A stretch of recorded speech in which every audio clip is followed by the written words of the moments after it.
Hey everyone, and welcome. Today, we're diving right into a really incredible explainer about exploration, family, and discovery. We're going to be following a young guy named Ahmed on his trip to Toronto, Canada.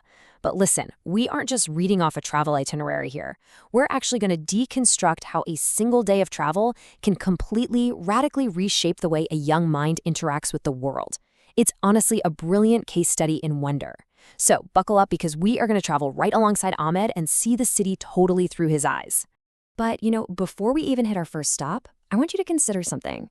How exactly does travel change our perspective on the world? Think about it. Stepping out of our everyday routines, ditching our comfort zones, and just throwing ourselves into totally unfamiliar environments, it does something profound to us, doesn't it? As we follow Ahmed's journey today, keep this question in the back of your mind. We're going to see exactly how moving through different physical spaces triggers massive, literally game-changing leaps in understanding. So here's the game plan for Ahmed's day. Morning at the CN Tower, noon down at the harborfront, an evening over at the Toronto Islands, and finally taking in those city lights at night. All right, let's jump right into Chapter 1, Journey to the CN Tower. Okay, picture this. You step out onto the observation deck of the CN Tower, and the sheer scale of the world below just completely shifts. The sprawling city of Toronto suddenly looks incredibly, almost unbelievably small. Ahmed looked down and noticed that the cars driving on the streets far, far below looked exactly like tiny toys. This is our first major perspective shift of the day. By elevating his physical position like that, this massive, imposing city became something small and entirely graspable. It's wild. Moving right along to Chapter 2, Exploring Ripley's Aquarium. Talk about a total sensory shift. Ahmed's senses were just hijacked in the best way possible. He wasn't just, staring at glass tanks. He felt as though he had been magically transported directly to the ocean floor.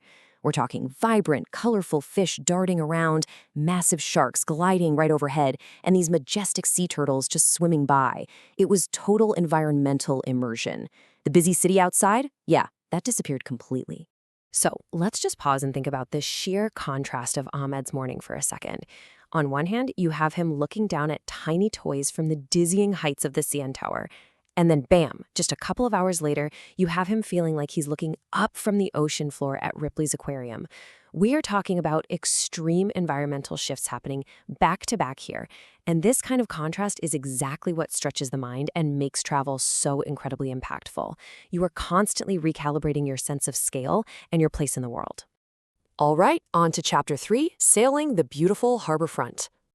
Now, this setting is just absolutely idyllic. They get to the harbor front and find the bright blue waters of Lake Ontario just shimmering in the midday sun. They board a boat to sail across the lake, and they're met with a cool breeze and breathtaking views that brought pure joy to their hearts.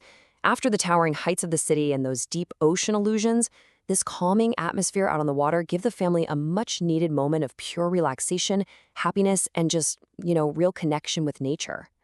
Next up, Chapter 4, Dreams at the Toronto Islands. Once they got to the islands, the whole vibe changed again.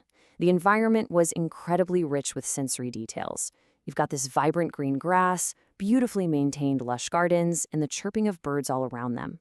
The atmosphere was so remarkably beautiful that Ahmed actually turned to his dad, totally awestruck, and said, "This place looks like a dream world." The sheer storybook feel of those islands had completely captivated his imagination. Then nightfall hits and the energy shifts one last time. The family looks back across the water as the entire city of Toronto lights up, glowing brilliantly against the dark sky. It's this quiet, deeply reflective scene. Seeing this vast, illuminated world prompts Ahmed to look up at the sky in quiet contemplation. And right then, he realizes just how many beautiful places exist out there. Coming to this profound conclusion, every single journey we take teaches us something completely new. Which brings us to our final stop. Chapter 5, The True Meaning of Travel. So Ahmed gets back home, right? And he eagerly gathers his friends around to share the incredible stories of his time in Toronto. But he doesn't just list off the places he went. He distills his experience down to a really beautiful realization about what makes traveling so joyful. He tells them that the real joy of travel comes from seeing new places, learning new things, and making good memories. It's those three pillars that transform a simple vacation into a deeply meaningful life experience.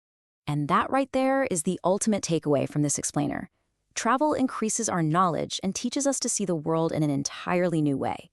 Whether it's looking down at cars that look like toys, feeling that cool breeze off Lake Ontario, or realizing a garden looks like a literal dream world, every single step out of our comfort zone expands our understanding. It forces us to recalibrate our perspective and enriches our minds in ways that just staying home simply cannot do. So I'm going to leave you with this final provocative thought. Where will your next journey take your perspective? Because if Ahmed can find a whole world of wonder in a single day in Toronto, imagine what's out there waiting for you. The world is vast, it is filled with beauty, and there is absolutely a new lesson waiting for you in every new place you visit. So start planning, stay curious, and keep seeking out those perspective-shifting moments. Thank you so much for joining me for this explainer, and I will see you on the next journey.